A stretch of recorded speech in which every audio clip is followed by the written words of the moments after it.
आज हम लोग पढ़ेंगे लाइन्स एंड एंगल्स एक्सरसाइज 5.2। सबसे पहले हम लोग पढ़ेंगे pair of lines and intersecting lines का मतलब। इंटरसेक्टिंग लाइन्स का मतलब है कोई भी दो लाइन जो इंटरसेक्ट करता है, मीन्स अपने आप को काटता है। फॉर एन एग्जाम्पल, ये एक लाइन है और ये एक लाइन है। ये दोनों लाइन अपने आप को इस पॉइंट में काट रहे हैं, इसी को कहते हैं इंटरसेक्टिंग लाइन्स। अब यहाँ पे देख सकते हैं हम लोग इंटरसेक्टिंग लाइंस, ये एक लाइन से ये एक लाइन से इंटरसेक्टिंग है, ये एक लाइन है, ये यहाँ पे मल्टीपल इंटरसेक्टिंग लाइन है। यहाँ पे हम लोग देख सकते हैं ये एक लाइन है, ये एक लाइन है और ये एक लाइन है। ये तीनों लाइन अपने आप को इंटरसेक्ट कर रहे हैं। यहाँ पे मल्टीपल लाइंस अपने आप को इंटरसेक्ट कर रहे हैं। ये सभी एग्जाम्पल है इंटरसेक्टिंग लाइंस के। इसके बाद हम लोग पढ़ेंगे ट्रांसवर्सल। ट्रांसवर्सल का मतलब है कोई भी दो पैरेलल लाइन है। सपोज यहाँ पे एक पैरेलल लाइन है, यहाँ पे एक पैरेलल लाइन है। पैरेलल लाइन आप लोगों को पता है जो अपने आप में परपेंडिकुलर होता है। यहाँ पे डिस्टेंस जो है परपेंडिकुलर डिस्टेंस होता है। आप एग्जाम्पल में ले सकते हो रेलवे का लाइन, रेलवे लाइन, आपके डोर के डोर, तो ये पैरेलल लाइन का एग्जाम्पल है। तो कोई भी दो पैरेलल लाइन को अगर एक और एक लाइन ऐसे काट दिया जाए, इसी को कहते हैं, इसी जो लाइन जो फॉर्म होता है इसको कहते हैं ट्रांसवर्सल। यहाँ पे आप देख सकते हैं यहाँ पे एक पैरेलल लाइन है, एक दो एंड तीन पैरेलल लाइन में से यहाँ पे एक और एक लाइन से यहाँ पे काट दिया गया है। This is called transversal. Same to same यहाँ पे एक सीधा रोड इस दो लाइन रोड को काट दिया गया है। सो ये जो सीधा रोड है ये इस दो रोड का ट्रांसवर्सल है। A line that intersect two or more lines at a distinct point is called transversal। इसी को ही ट्रांसवर्सल कहते हैं। इसके बाद हम लोग पढ़ेंगे बहुत सारे अलग अलग एंगल्स। ये एक लाइन है और ये एक लाइन है। इस लाइन के बीच मल्टीपल एंगल्स का नाम क्या कहते हैं? सबसे पहले यहाँ पे आप देख सकते हैं, यहाँ पे मार्क किया गया है angle 1, angle 2, angle 3, angle 4, angle 5, angle 6, angle 7, angle 8, अलग अलग नाम से मार्क किया गया है। तो हम लोग जानेंगे इस अलग अलग एंगल्स को क्या कहते हैं। अभी ये जो एंगल 1 है और ये एंगल 5 है, इसको कहते हैं कॉरस्पॉन्डिंग एंगल। एंगल 1 और एंगल 5 को कहते हैं कॉरस्पॉन्डिंग एंगल। एंगल 2 आप लोग देख रहे हैं और ये एंगल 6, इसी को भी कहते हैं corresponding angle. Angle 2, angle 6 corresponding angle. Angle 3 देख सकते हैं, एंगल 7 देख सकते हैं, ये भी कॉरस्पॉन्डिंग एंगल है। एंड एंगल 4 एंड एंगल 8 ये भी कॉरस्पॉन्डिंग एंगल है। इसके बाद इंटीरियर एंगल किसको कहते हैं? इसी फिगर में हम लोग देखेंगे इंटीरियर एंगल।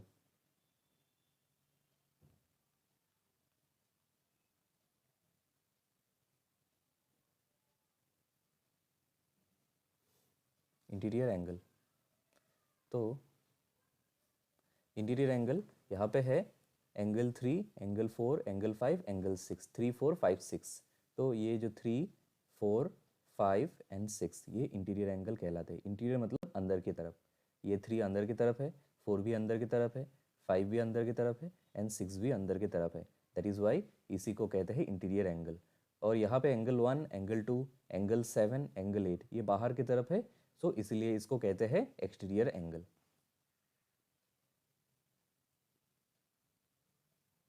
नेक्स्ट है एक्सटीरियर एंगल। अभी हम लोगों ने पढ़ा एक्सटीरियर एंगल किसको कहते हैं, angle 1, angle 2, angle 7, angle 8।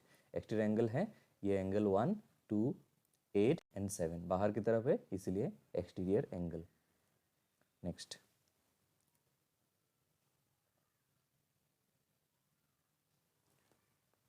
Next है पेयर ऑफ कॉरस्पॉन्डिंग एंगल, जो हम लोगों ने कर लिया। Corresponding angle, alternate interior angle. Alternate interior angle किसको कहते हैं? 3, 6, 4, 5, 3 एंड ऐसे ऑल्टरनेट, इसको कहते हैं ऑल्टरनेट इंटीरियर एंगल। अंदर की तरफ है तो interior angle. 4 and 5 alternate interior angle. Okay, alternate interior angle ऐसे ऑल्टरनेट साइड में, ये एक साइड में, ये एक और एक साइड में, ये एक साइड में, ये और एक साइड में, alternate interior angle. Next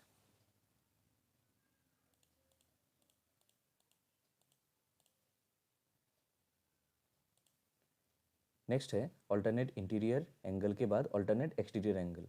alternate exterior angle है 1 and 8, जो कि ऑल्टरनेट साइड में है 1 and 8, जो कि बाहर साइड में, एक्सटीरियर मतलब बाहर, ये बाहर साइड में है, ये भी बाहर साइड में है, angle 1 angle 8 exterior angle, and same to same angle 2 and angle 7, ये सब ऑल्टरनेट एक्सटीरियर एंगल है।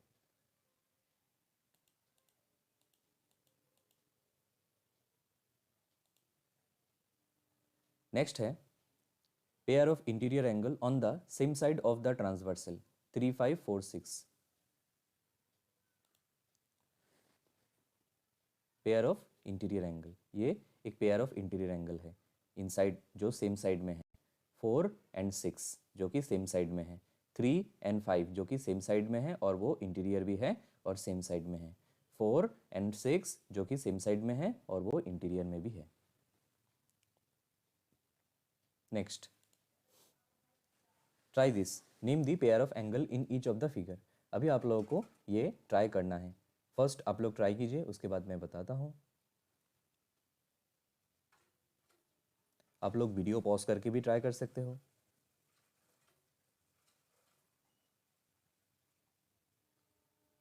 आई होप आप लोगों ने करेक्टली ट्राई किया होगा। फर्स्ट, अभी first figure angle 1 and angle 2, इसको कहते हैं कोरस्पॉन्डिंग एंगल, कोरस्पॉन्डिंग एंगल।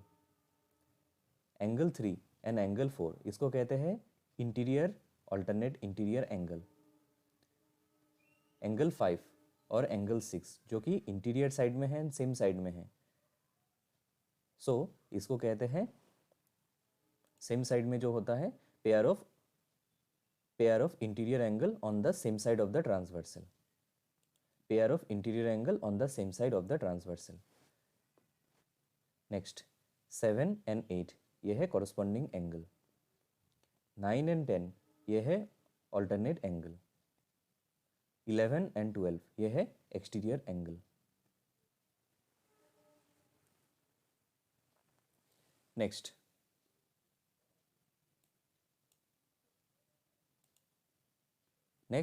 इसको आप लोगों को ट्राई करना है। नेक्स्ट, यहाँ पे हम लोग देख सकते हैं दो लाइन है, line L and line M, और यहाँ पे T ट्रांसवर्सल है, और क्वेश्चन में कहा है line L parallel to line M और T एक ट्रांसवर्सल है। हम लोग को फाइंड करना है X। अभी हम लोग को पता है कॉरस्पॉन्डिंग एंगल इक्वल होता है, ऑल्टरनेट एंगल्स इक्वल होते हैं। यहाँ पे हम लोग कर सकते हैं corresponding angles are equal.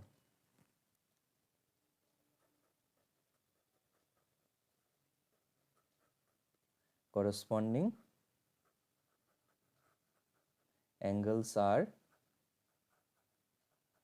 equal, transversal alternate angles are equal, alternate angles are equal। तो अभी हम लोगों ने ये जो कॉरस्पॉन्डिंग एंगल फाइंड किया था, अगर दो लाइन पैरेलल होता है, सब ऑलवेज नहीं होगा, अगर ये दो लाइन पैरेलल होता है और बीच में से एक ट्रांसवर्सल इसको काटते हैं या फिर इंटरसेक्ट करते हैं, तो जो कॉरस्पॉन्डिंग एंगल फॉर्म होता है या फिर ऑल्टरनेट एंगल फॉर्म होता है वो इक्वल होता है। तो इसी प्रॉपर्टी को यूज़ करके हम लोग आगे वाला सम सॉल्व करेंगे। तो फर्स्ट क्वेश्चन नंबर 1, अब 60 और x ये हम लोग देख सकते हैं ये ऑल्टरनेट एंगल है, तो हम लोग को पता है ऑल्टरनेट एंगल्स इक्वल होता है, तो x इक्वल टू होगा 60 डिग्री। नेक्स्ट 50 और y ऑल्टरनेट एंगल है, तो y equal to 55 degree. Next angle 1 और एंगल 2, यहाँ पे एंगल 1 इक्वल टू एंगल 2 कहा है, मतलब ये एंगल 1 और एंगल 2 इक्वल है, तो लाइन L1 एंड L2 क्या होगा? L1 and L2 be two lines, T is a transversal. Is angle 1 and angle 2 equal? Angle 1 और एंगल 2 इक्वल होगा? No, because line L1 and L2 ये parallel नहीं है, तो आंसर होगा नो। नेक्स्ट है, दो लाइन है L एंड M। L और M में एक एंगल है 60 डिग्री और एक एंगल है Z, और यहाँ पे कहा है line L parallel to M and T is a transversal. हम लोग को निकालना है Z। अभी और एक प्रॉपर्टी है जो कि अगर एक लाइन ऐसा है और ये ट्रांसवर्सल इंटरसेक्ट करते हैं, बीच में जो एंगल फॉर्म होता है वो को इंटीरियर एंगल कहते हैं, और को इंटीरियर एंगल का एडिशन हमेशा 180 डिग्री होता है। तो अगर ये एक 60 होता है तो और एक कौन Z कितना होगा, 180 माइनस 60, 120। तो Z का वैल्यू होगा 120 बिकॉज को इंटीरियर एंगल्स आर 180 डिग्री। इसके बाद है L parallel to M and T is a transversal. तो एक एंगल है 120, एक एंगल है X। हम लोग देख के पता कर सकते हैं कि 120 और एंगल X दोनों कॉरस्पॉन्डिंग एंगल है और कॉरस्पॉन्डिंग एंगल्स इक्वल होता है, तो X इक्वल टू 120 डिग्री। इसके बाद number last question, L parallel to M। ये L लाइन है पैरेलल है M का, और P पैरेलल टू Q, और L पैरेलल M तो उसमें P होगा ट्रांसवर्सल एंड Q भी होगा transversal, and P parallel to Q उसमें भी L और M ट्रांसवर्सल होगा। अभी 60 और A दिया हुआ है, हम लोग को पता है ये दोनों को इंटीरियर एंगल है और को इंटीरियर एंगल का एडिशन होता है 180 डिग्री। तो ये अगर 60 होता है तो ये कितना होगा, 180 माइनस 60 जो कि होगा 120 डिग्री। तो एंगल A है 120 डिग्री, तो A के ऑपोजिट में ये एंगल है ना, ये एंगल कितना होगा, A के ऑपोजिट में जो एंगल होता है उसको कहते हैं वर्टिकली ऑपोजिट एंगल। तो A अगर 120 है तो वर्टिकली ऑपोजिट एंगल कितना होगा, 120। इसके बाद ये एंगल 120 है और एंगल D है कॉरस्पॉन्डिंग एंगल, तो ये अगर 120 है तो कॉरस्पॉन्डिंग एंगल भी 120 डिग्री होगा, है ना। अभी C और D है लीनियर पेयर, है कि नहीं। C और D को ऐड करने से होता है 180। तो A अगर 120 है तो C कितना होगा, C होगा 60।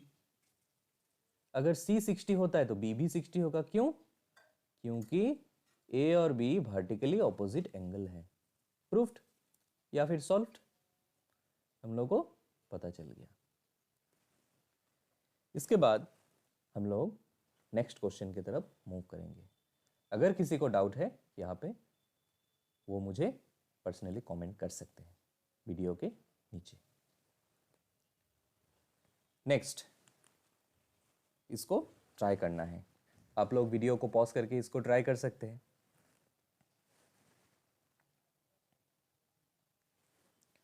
तो मैं सॉल्व करता हूं।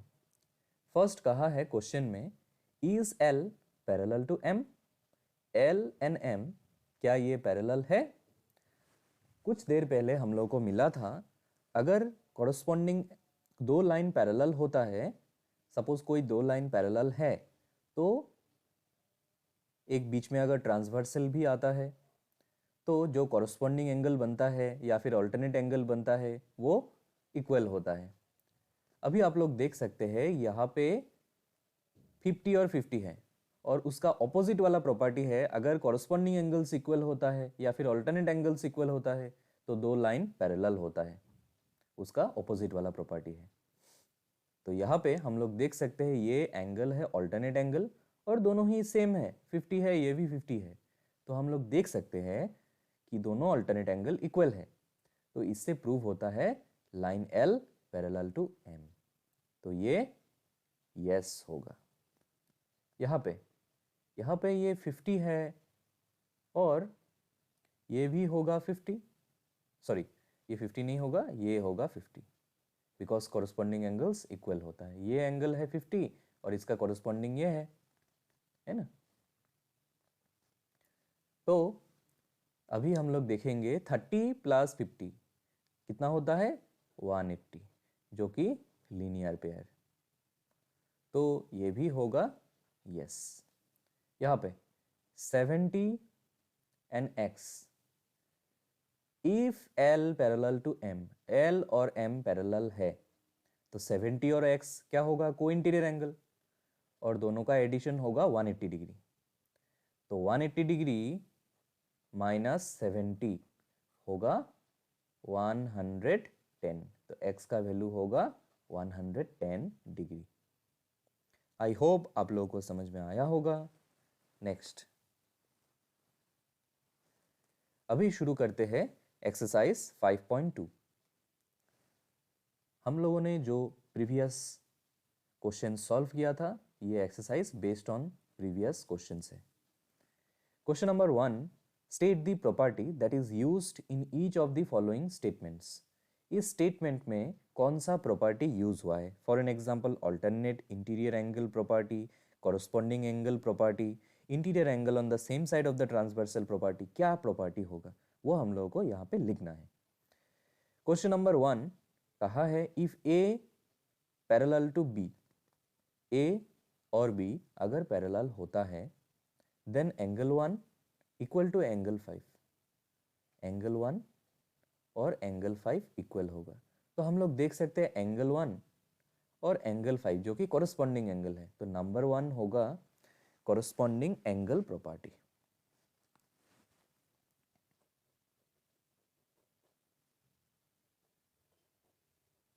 कॉरस्पॉन्डिंग एंगल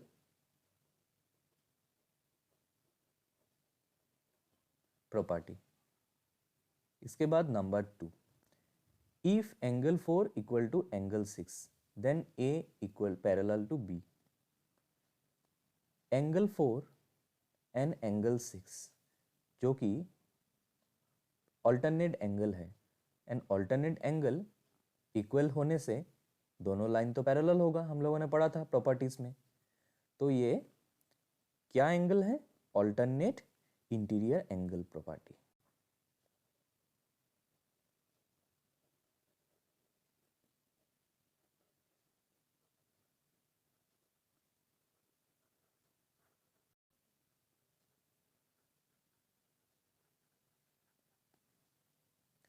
नेक्स्ट, एंगल 4 और एंगल 5 को ऐड करने से 180 होता है, 4 और 5 को, दैट इज, और ये तो को इंटीरियर एंगल है, को इंटीरियर एंगल प्रॉपर्टी, को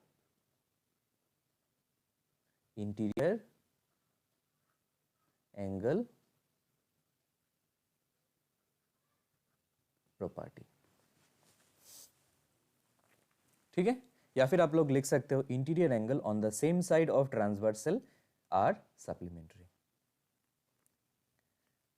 next, question number 2, in the adjoining figure identify pair of corresponding angle. क्या क्या कॉरस्पॉन्डिंग एंगल है आप लोगों को आइडेंटिफाई करना है। Number 1,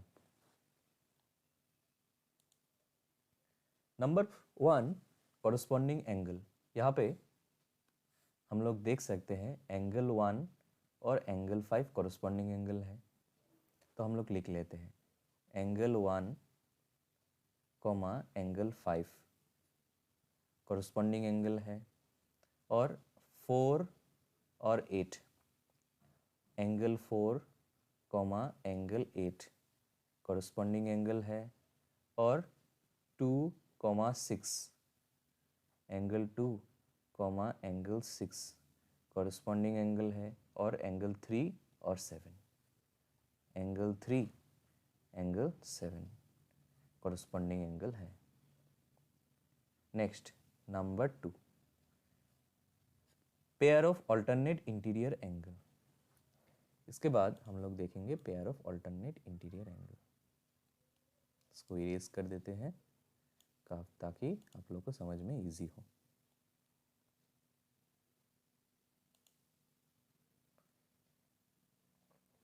next, number 2, pair of alternate interior angle. Angle 3 and 5, 2 and 8। तो हम लोग लिख सकते हैं 2, 8, 3, 5। नेक्स्ट नंबर 3,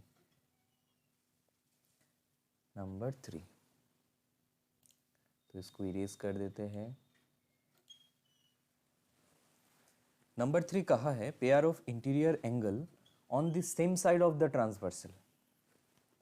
तो same side of the transversal मतलब को इंटीरियर एंगल 2 और 5, 3 और 8।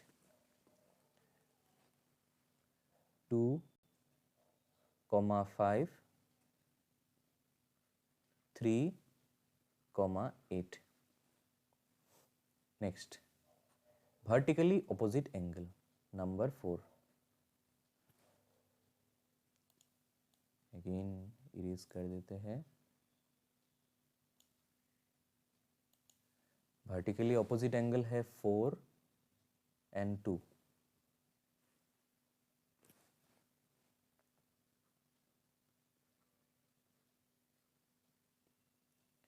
इसके बाद है 1, 3। इसके बाद है 5, 7। इसके बाद है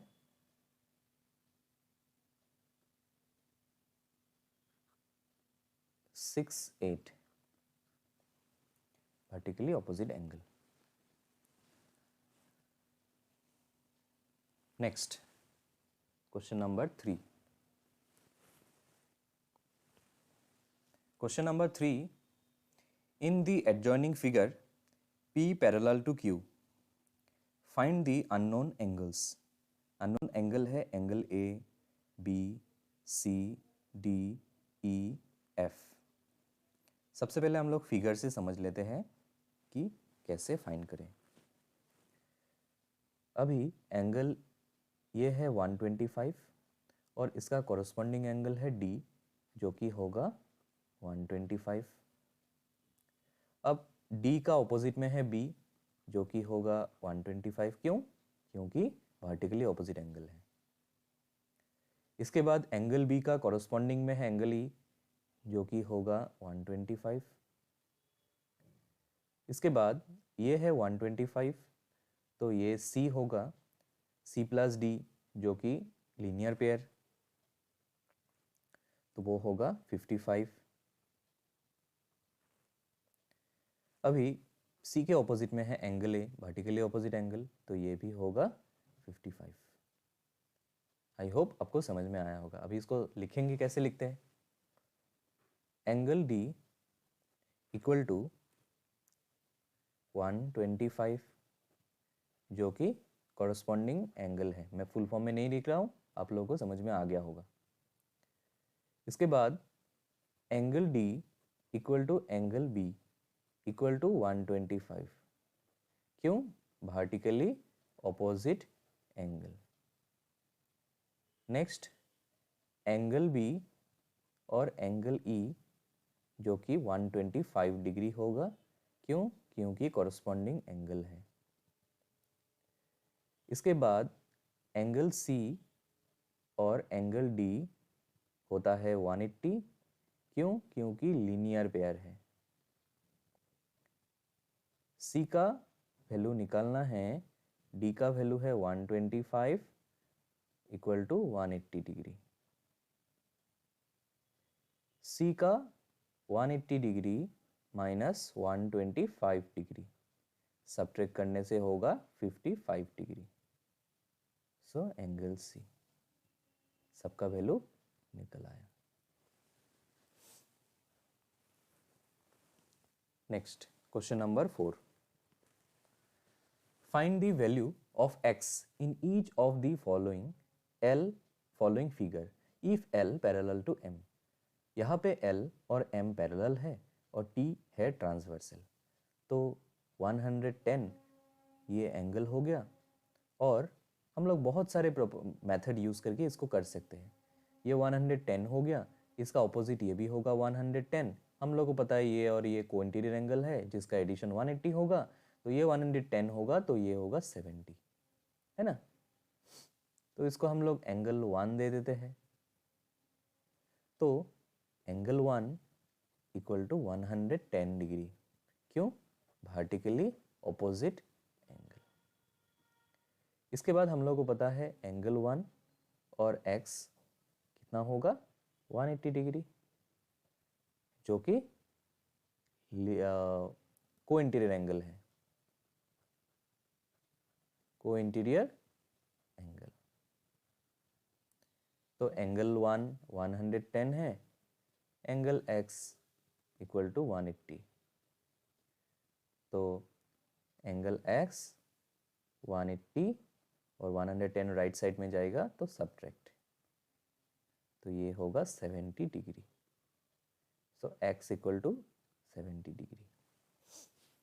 same to same question number 2 हम लोग सॉल्व करेंगे। यहाँ पे 100 है और ये x है, तो 100x इक्वल होगा।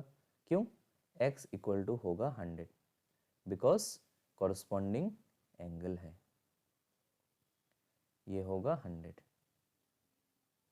अभी ये 100 होगा तो ये भी 100 होगा, है कि नहीं। तो ये 80 है, 100 प्लस 80, तो इसको फाइंड नहीं करना था, x ही फाइंड करना था, तो हम लोग इजीली फाइंड कर सकते हैं कॉरस्पॉन्डिंग एंगल। डन। इसके बाद है question number 5। In the given figure the arm of the two angle are parallel if angle ABC equal to 70 degree. तो दोनों आर्म पैरेलल है, इसका मतलब है इसको हम लोग अगर एक्सटेंड कर दे ऐसे और इस लाइन को एक्सटेंड कर दे ऐसे, तो ये हो जाएगा एक ट्रांसवर्सल। यहाँ पे फाइंड करना है एंगल ABC 70 डिग्री दिया हुआ है, ABC 70 डिग्री, और फाइंड करना है DGC, DGC मतलब ये वाला एंगल। डेफिनेटली हम लोग देख सकते हैं ये 70 डिग्री है, ये भी 70 डिग्री होगा बिकॉज ये कॉरस्पॉन्डिंग एंगल है। DEF, DEF ये एंगल फाइंड करना है, तो ये एंगल 70 है तो ये भी होगा 70, कॉरस्पॉन्डिंग एंगल, है ना। सॉल्व। सिंस AB पैरेलल, नहीं तो ऐसे लिख सकते here AB parallel to DE and BC parallel to EF। ठीक है, तो एंगल ABC इक्वल टू होगा एंगल DGC। क्यों?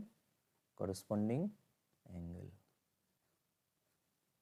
तो ABC का वैल्यू है 70 equal to DGC, therefore angle DGC equal to 70 degree. Next DEF, DEF तो angle DGC, angle DGC equal to angle DEF जो कि कॉरस्पॉन्डिंग एंगल है, तो DGC होगा 70 एंड DEF निकालना है, तो ये हो गया DEF equal to 70 degree. Next question number 6 जो कि लास्ट क्वेश्चन है। क्वेश्चन नंबर 6 में in the given figure below decide whether L parallel to M, L and M parallel है या नहीं है वो फाइंड करना है। यहाँ पे फिगर से हम लोग देख सकते हैं 126 और 44 ये को इंटीरियर एंगल है, और हम लोग को पता है को इंटीरियर एंगल का एडिशन होता है 180 डिग्री। तो इसको ऐड करेंगे 126 और 44, ऐड करने से हम लोग को आता है 10 7 1। ओके, तो ये 180 नहीं होता है, दैट मीन्स ये पैरेलल नहीं होगा, नो। ठीक है, नेक्स्ट क्वेश्चन नंबर 2। एंगल 75 ये और इसका ऑपोजिट में, ये तो देखने से लग रहा है लाइन दो पैरेलल है नहीं, फिर भी हम लोग प्रूव करते हैं।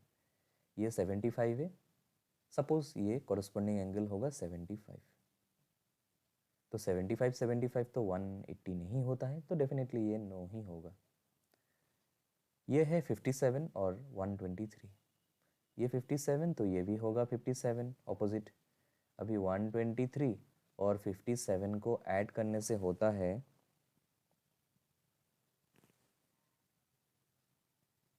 180 डिग्री, दैट मीन्स ये होगा यस।